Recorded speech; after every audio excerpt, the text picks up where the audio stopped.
Okay, let's unpack this. It's a really compelling, maybe even unsettling idea from Mr. Kishore Mahbubani. You think about the United States, right? Global leader, economic giant. But what if there's this powerful argument? And he backs it up with some pretty undeniable data in his latest video, that its democracy, its actual system, is profoundly failing, that the government could actually be well captured. It's a really fascinating proposition, and I think what's so important to grasp right away is that Mr. Mahbubani, he isn't actually questioning America's greatness. Yeah. Not at all. In fact, quite the opposite. He's drilling down into something much more fundamental, this feeling, this disconnect many people seem to have between their lives and what policy actually gets made. So it's not about knocking the country's achievements. Yeah. It's about dissecting a huge challenge within its democracy. Exactly. That's the core of it.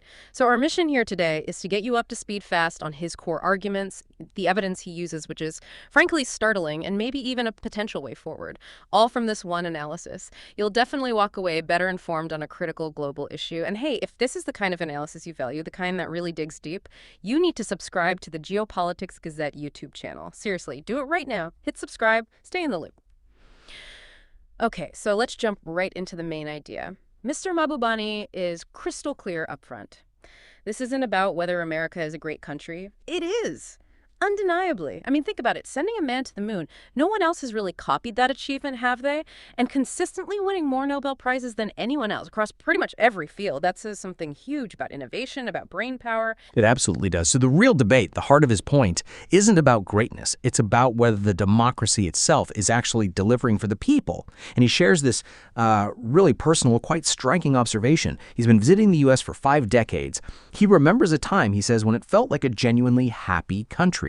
But today, his feeling is that it's no longer a happy country. And look, this isn't just his feeling. It really taps into that urgent, almost desperate sentiment you hear in the video too, this powerful sense that, quote, the government's been captured, that it's not the people anymore, that something's broken and needs to be fundamentally reinvented. It just sets this incredibly stark, almost sensational tone, doesn't it? It really does. And it makes you ask immediately, how does a nation with that track record, that level of greatness, end up here, facing such a crisis in its own democratic system? So, to tackle this, Mr. Mahbubani lays out his argument around 3 key questions. Makes sense. First, how? How exactly is American democracy failing? Second, why? What are the reasons behind it? And finally, is there a fix? Is there a solution? Let's start with the how. How does he argue it's failing? Okay, the how starts with data.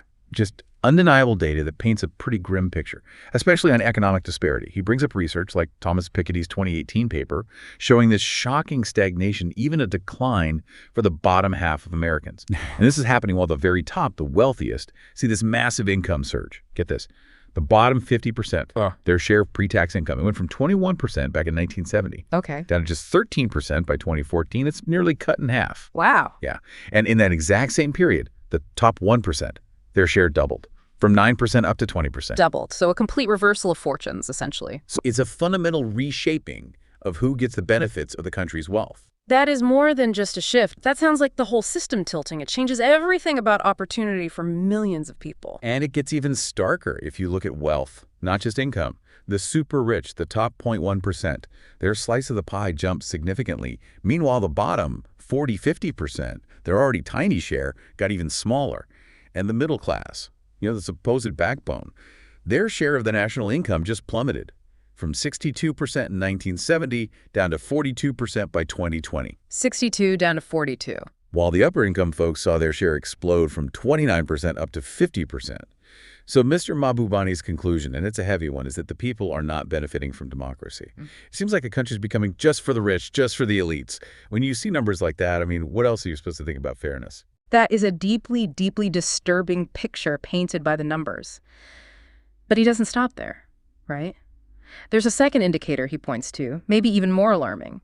This fact that the U.S. is the only major developed country where life expectancy is actually going down. What does that signal? Yeah, that one's a real shocker. Okay. You just can't brush that statistic aside because life expectancy, it's like the ultimate indicator of a society's health, its well-being. Yeah. I mean, think about it. Pretty much everywhere else, other developed nations, even many developing ones, people are living longer. But in the U.S., this unique, grim trend, it prompted the historian Niall Ferguson, who's highly respected, British American, to make this incredibly sensational comparison. He said the social indicators in the U.S., they're becoming like the old Soviet Union. Wow. That's blunt. Extremely blunt, almost unbelievable, right? Yeah. But it just underscores his point. The data here is undeniable. It points to something deeply wrong, beyond just the economy, a kind of societal sickness. Okay, so if the data is that clear, if things are so obviously going sideways for so many people, why isn't anything changing? This has got to be the crucial why question Mr. Mahbubani tackles. What's the root cause he identifies? And this is where his argument gets, well, truly unsettling. Because his answer is incredibly simple, but also profound, he says. The government has been captured.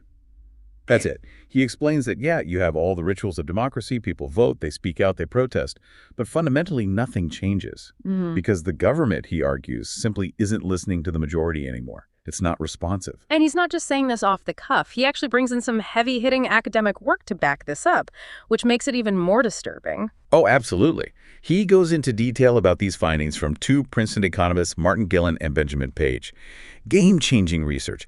They looked at decades of data, tons of it, and what they found about how policy gets made in America is, well, it's extraordinary. They found, and I'm quoting here, the preferences of the average American appear to have only a minuscule, near zero, statistically non-significant impact upon public policy. Year zero. Near zero. Statistically non-significant? Think about that. Your opinion, your vote, as an average citizen, it barely moves the needle in Washington.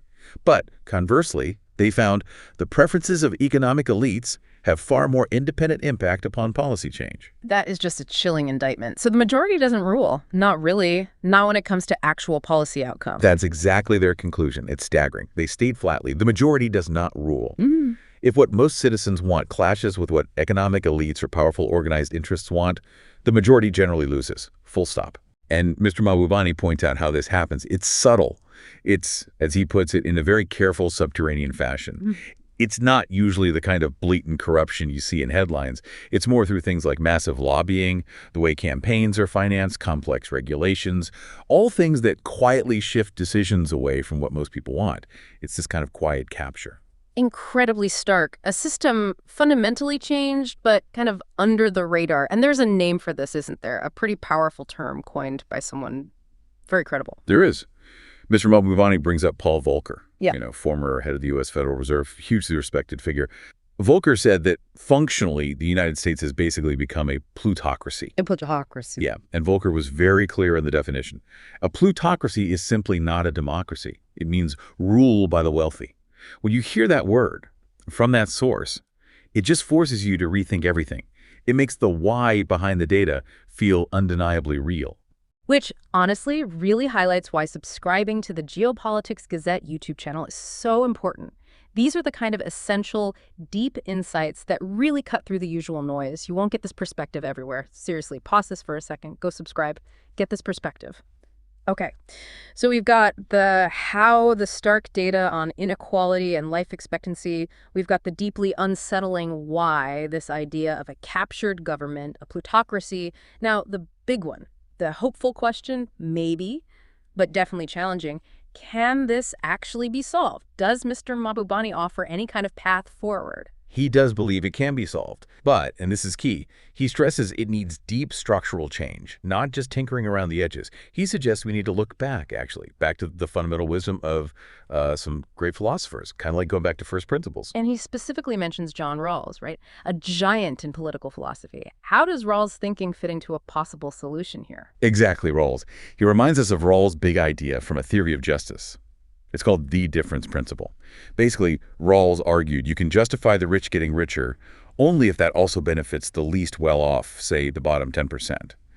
The core idea, as Mr. Mahbubani puts it, is make sure the bottom rise. Make sure the bottom rise. Yes, it's about ensuring prosperity is shared, that it lifts everyone, not just accumulates to the very top. It's a fundamental shift in how you think about economic justice. And Mr. Mahbubani connects this to an ideal that he says seems almost forgotten today, which is crucial, equality. He makes the point that, the great thinkers always talked about freedom and equality, like two sides of the same coin for a just society.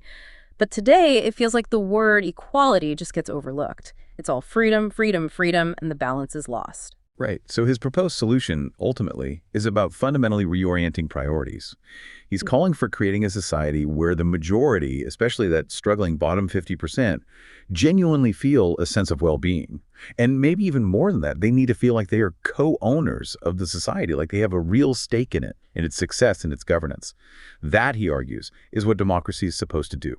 Build a system that truly works for the many, not just for a select few. It's really a call to reclaim that original promise.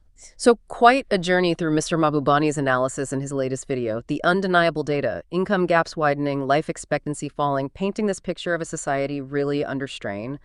Then the unsettling reality, a captured government, where what the majority wants doesn't seem to translate into policy, leading to that incredibly stark word, plutocracy. And this just leaves us with a huge question, doesn't it, for all of us? If the very way policies get made has fundamentally shifted away from the majority, what does that actually mean for the future of any society? What does it mean for your voice? Especially when that core contract, government of the people, by the people, for the people, seems, well, broken.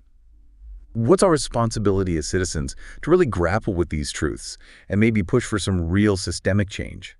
It's definitely something to reflect on. Absolutely critical questions for every single one of us. And look, to keep understanding these complex truths, to keep getting these kinds of deep insights that challenge how you see the world, you really need to hit that subscribe button right now for the Geopolitics Gazette YouTube channel. Don't miss out on the next essential analysis.